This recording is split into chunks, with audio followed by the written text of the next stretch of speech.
ഏലം, കൊക്കോ, കാപ്പി, നാളികേര കർഷകരുടെ പ്രതിസന്ധി പരിഹരിക്കുന്നതിന് കേന്ദ്ര സംസ്ഥാന സർക്കാരുകൾ പദ്ധതി തയ്യാറാക്കിയതായി പി.ടി. Thomas MP. RPS മാതൃകയിൽ 16 സ്പൈസസ് ഗ്രോവേഴ്സ് സൊസൈറ്റികൾ രൂപീകരിക്കും. കോക്കനട്ട് പ്രൊഡ്യൂസേഴ്സ് സൊസൈറ്റികൾക്ക് 14 രൂപയ്ക്ക് പച്ചത്തേങ്ങയും 53 രൂപയ്ക്ക് കൊപ്രയും എടുക്കുവാൻ അനുമതി നൽകും. നീര ഉൽപ്പാദിപ്പിക്കുവാനുള്ള അനുമതി വൈകാതെ നൽകാനാകും. കമ്പനികൾ കൊക്കോ വില ഇടിക്കുന്നതിനെതിരെ ഇടപെടലുകൾ ഉണ്ടാകുമെന്നും അദ്ദേഹം പറഞ്ഞു. സമഗ്രമായ ചില പദ്ധതികൾക്ക് കേന്ദ്ര സംസ്ഥാന ഗവൺമെന്റുകളുടെ സഹായത്തോടെ തുടക്കം കുറിച്ചിട്ടുണ്ട്.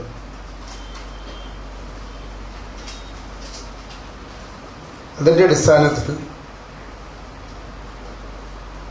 സ്പൈസസ് ബോർഡിന്റെ ആഭിമുഖ്യത്തിൽ 16 സ്പൈസ് ഗ്രോവേഴ്സ് സൊസൈറ്റികൾ രൂപീകരിക്കുന്നതാണ്.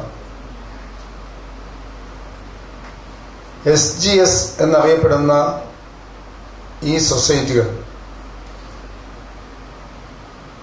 RPSന്റെ മോഡൽ, റബ്ബർ ബോർഡിന്റെ RPSന്റെ മോഡലിലാണ് രൂപീകരിക്കപ്പെടുക. ഇത് ഫലപ്രദമായി പ്രവർത്തിച്ചു തുടങ്ങുന്നതോടെ ഏലത്തിന്റെ വ്യാപാരം, വിപണനം, പ്രോസസ്സിംഗ് അടക്കമുള്ള നിരവധി മേഖലകളിൽ കർഷകർക്ക് കൂടുതൽ ഗുണം കിട്ടുകയും ഉൽപ്പന്നങ്ങൾക്ക് വില കിട്ടാനും അത് ഉപകരിക്കും. അതോടൊപ്പം തന്നെ നാളികേര വികസന ബോർഡിന്റെ ആഭിമുഖ്യത്തിൽ കോക്കനട്ട് പ്രൊഡ്യൂസേഴ്സ് സൊസൈറ്റി എന്ന പേരിൽ വ്യാപകമായി സൊസൈറ്റികൾക്ക് രൂപം കൊടുക്കാനും അതിനുശേഷം അതിന്റെ ഫെഡറേഷന് രൂപം കൊടുക്കാനുമുള്ള തീരുമാനം കേന്ദ്ര ഗവൺമെന്റ് നിർദ്ദേശപ്രകാരം നടന്നു വരികയാണ്. 40 മുതൽ 100 വരെ കർഷകർ അംഗങ്ങളായിട്ടുള്ള CPS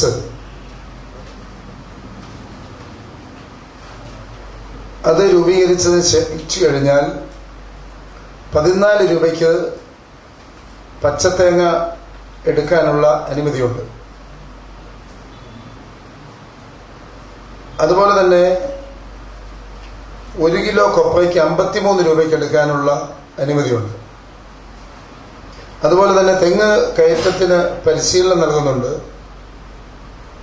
തെങ്ങിന്റെ ചങ്ങാതിമാർ എന്ന പേരിൽ പരിശീലനം കൊടുക്കുന്നവരെ സംഘടിപ്പിച്ചുകൊണ്ട് പിന്നീട് അവർക്ക് വേണമെങ്കിൽ ഇളനീർ പാർലർ അടക്കമുള്ളത് തുടങ്ങാൻ സൗകര്യം ചെയ്തതിനെല്ലാം 50% സബ്സിഡിയോട് കൂടിയുള്ള സഹായം ഉണ്ടാകും. നവീകരിച്ച ഇടവെട്ടി ഗ്രാമപഞ്ചായത്ത് ഓഫീസ് മന്ദിരവും ഫ്രണ്ട് ഓഫീസും ജലവിഭവ വകുപ്പ് മന്ത്രി PJ ജോസഫ് ഉദ്ഘാടനം ചെയ്തു.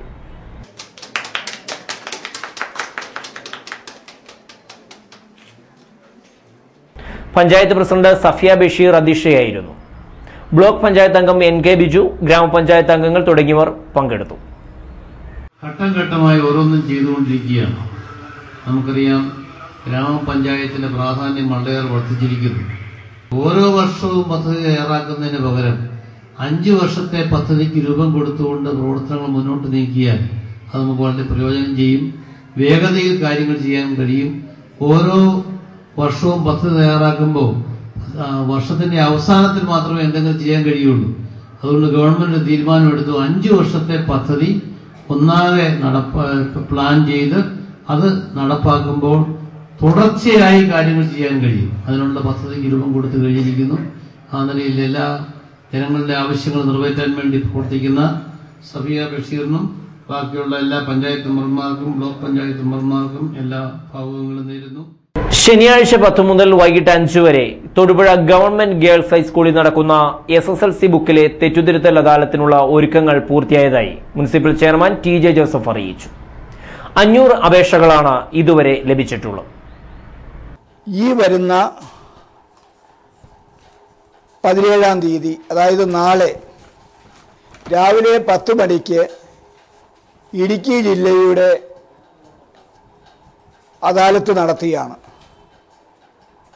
10 മണിക്ക് ബഹുമാന്യനായ നമ്മുടെ ജലവകുപ്പ് മന്ത്രി PJ ജോസഫ് അദാലത്ത് ഉദ്ഘാടനം ചെയ്യും. PT തോമസ് MP അധ്യക്ഷത വഹിക്കും. ജില്ലാ പഞ്ചായത്ത് പ്രസിഡന്റ് MD തോമസ് ആദ്യ പരാതി സ്വീകരിക്കും. പരീക്ഷാ ഭവൻ ജോയിന്റ് കമ്മീഷണർ MO പുഷ്പേന്ദ്രൻ അദാലത്തിനെ പറ്റി വിശദീകരണം നൽകും. ജില്ലയിലെ MLAമാർ, തദ്ദേശ സ്വയംഭരണ സ്ഥാപനങ്ങളിലെ ജനപ്രതിനിധികൾ എന്നിവർ ഈ അദാലത്തിൽ പങ്കെടുക്കും. 7 കൗണ്ടറുകളിലായിട്ടാണ് ഈ പരാതികൾ സ്വീകരിക്കുന്നത്. അത് AEOമാരുടെ തലത്തിലാണ് പരാതി സ്വീകരിക്കുന്നത്. അദാലത്തിൽ ഈ പരാതികൾ സ്വീകരിച്ചതിന് ശേഷം ഒരു മാസത്തിനുള്ളിൽ പരീക്ഷാ ഭവനിൽ നിന്നും ഈ SLC ബുക്കിൽ ഉണ്ടായിരിക്കുന്ന തീയതിയിലെ പിഴക്, അല്ലെങ്കിൽ മാർക്കിൻ്റെ പിശക്, അല്ലെങ്കിൽ പിതാവിൻ്റെ പേരിൻ്റെ പിശക്, നമുക്ക് തിരിച്ചറിയൽ അടയാളത്തിൻ്റെ പിശക്, വിദ്യാർത്ഥികളുടെയും രക്ഷകർത്താക്കളുടെയും പേരിലുണ്ടായിരിക്കുന്ന അക്ഷരപ്പിശകുകൾ, ഇവയെല്ലാം മാറ്റി ഡ്യൂപ്ലിക്കേറ്റ് സർട്ടിഫിക്കറ്റ് പരീക്ഷാ ഭവനിൽ നിന്നും ഒരു മാസത്തിനുള്ളിൽ ലഭിക്കുന്നതാണ്. ഇന്ന് നമുക്കറിയാം, ഈ SLC ബുക്കിൽ ഉണ്ടായിരിക്കുന്ന തെറ്റുകൾ തിരുത്തുന്നതിന് വേണ്ടി മാസങ്ങളോളം അപേക്ഷ കൊടുത്ത് പരീക്ഷാ ഭവൻ്റെ മുമ്പിൽ കാത്തു നിൽക്കേണ്ട ഒരു ഗതികേടാണ് ഇന്ന് ആളുകൾക്കുണ്ടായിരിക്കുന്നത്. അതിന് പരിഹാരമായി തീരുമെന്ന കാര്യത്തിൽ സംശയമില്ല. ഈ അദാലത്തിലെ ഈ പരാതികൾ സ്വീകരിച്ച് ഒരു മാസത്തിനുള്ളിൽ അവരുടെ പിശകുകൾ തിരുത്തി കൊടുക്കുവാൻ കഴിയുന്ന രീതിയിലേക്ക് കൊണ്ടുവരുന്നതിന് വേണ്ടിയാണ് പരീക്ഷാ ഭവൻ ഈ അദാലത്ത് ഏർപ്പെടുത്തിയിരിക്കുന്നത്. മണക്കാട് ശ്രീ നരസിംഹസ്വാമി ക്ഷേത്രത്തിൽ ഭാഗവത സപ്താഹ യജ്ഞം ആരംഭിച്ചു. നീലമ്പേരൂർ പുരുഷോത്തമദാസാണ് യജ്ഞാചാര്യൻ. യജ്ഞത്തിന് മുന്നോടിയായി ക്ഷേത്രത്തിലേക്കായി നടന്ന വിഗ്രഹ ഘോഷയാത്രയുടെ ദൃശ്യങ്ങളിലേക്ക്. ഭാഗവത സപ്തമ ശ്രീ നീലമ്പേരൂർ പുരുഷോത്തമദാസ് തന്ത്രിമുഖ്യൻ ഭദ്രദീപ പ്രോജ്വലനം നടത്തുന്നു. മുഖ്യ കാർമ്മികത്വം പെരുമനയിലത്ത് ശ്രീ പുരുഷോത്തമൻ നമ്പൂതിരി. യജ്ഞ പൗരാണികർ പടനിലം ശ്രീ സുഭാഷ്, നൂറിനാട് ശ്രീ പുരുഷോത്തമൻ, ഗാനഘോഷണം കുറിച്ചി ശ്രീ ഹരികുമാർ. എല്ലാ ഭക്തജനങ്ങളെയും മണക്കാട് ശ്രീ നരസിംഹസ്വാമി ക്ഷേത്രത്തിൽ നവംബർ 16 തീയതി മുതൽ 22 തീയതി വരെ, നാളെ മുതൽ 22 തീയതി വരെ നടക്കുന്ന ഭാഗവത സപ്താഹത്തിലേക്ക് ഭക്തർക്ക് യജ്ഞാചാര്യൻ ഭൂമിയിൽ കാണുന്ന ഭഗവത് രൂപമാണ് ശ്രീമദ് ഭാഗവത്. 7 ദിവസക്കാലം നീണ്ടു നിൽക്കുന്ന ശ്രീമദ് ഭാഗവത സപ്താഹയജ്ഞം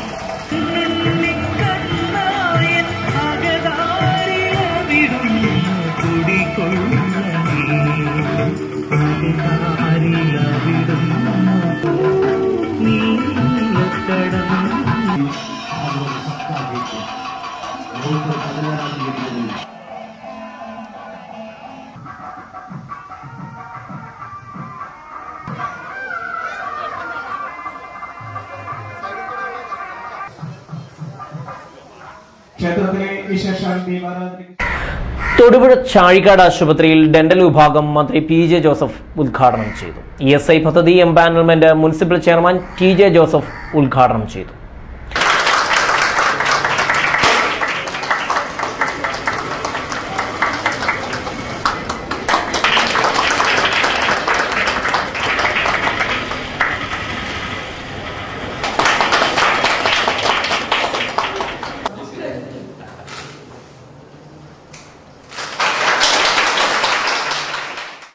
ഒരു കുടക്കീഴിൽ എല്ലാ സർവീസസും എന്നുള്ള ഒരു നയമാണ് ഇപ്പോൾ സ്വീകരിച്ചിരിക്കുന്നത്. ഡെന്റൽ വിഭാഗം ഇവിടെ എത്തുന്ന രോഗികൾക്ക് പ്രത്യേകിച്ച് അപകടപ്പെട്ടവർക്ക് ഡെന്റൽ വിഭാഗത്തിന്റെ സേവനം വളരെ അത്യന്താപേക്ഷിതമായിരിക്കും. അതുപോലെ മറ്റു രോഗികൾക്കും ഇവിടെ നിന്ന് പോയി ഒരു ഡെന്റൽ ക്ലിനിക്കിൽ പോയി വരിക എന്നുള്ളത് വളരെ അസൗകര്യങ്ങൾ ഉണ്ടാക്കുന്നതാണ്. ഇവിടെ തന്നെ സേവനം ഒരുക്കുവാൻ വേണ്ടി ഡെന്റൽ വിഭാഗം തുടങ്ങുന്നു. അതുപോലെ ESIയുടെ പുതിയ സർവീസ് വരുന്നു, കാരുണ്യ വിഭാഗത്തിന്റെ വരുന്നു. ഇതെല്ലാം ഷാഡിയാട്ട് ഹോസ്പിറ്റലിന് തീർച്ചയായിട്ടും ഒരു വലിയ അനുഗ്രഹമാണ്. പുതിയ പുതിയ കാൽവയ്പ്പുകളാണ്. ഇത് തീർച്ചയായിട്ടും എല്ലാ വിഭാഗം രോഗികൾക്കും സേവനം അനുഷ്ഠിക്കുവാനുള്ള ഈ നീക്കത്തിന് എല്ലാ ഭാവങ്ങളും നേരുന്നു. വളരെ പ്രസിദ്ധമായ ഈ ആശുപത്രിയിൽ പുതുതായി തുടങ്ങുന്ന ഡെന്റൽ തൊടുപുഴ ശ്രീകൃഷ്ണസ്വാമി ക്ഷേത്രത്തിൽ ചുറ്റുവിളക്ക് സമർപ്പണം നടന്നു. സമർപ്പണത്തിന്റെ ഭാഗമായി ക്ഷേത്രം ദീപമുഖരിതമായപ്പോൾ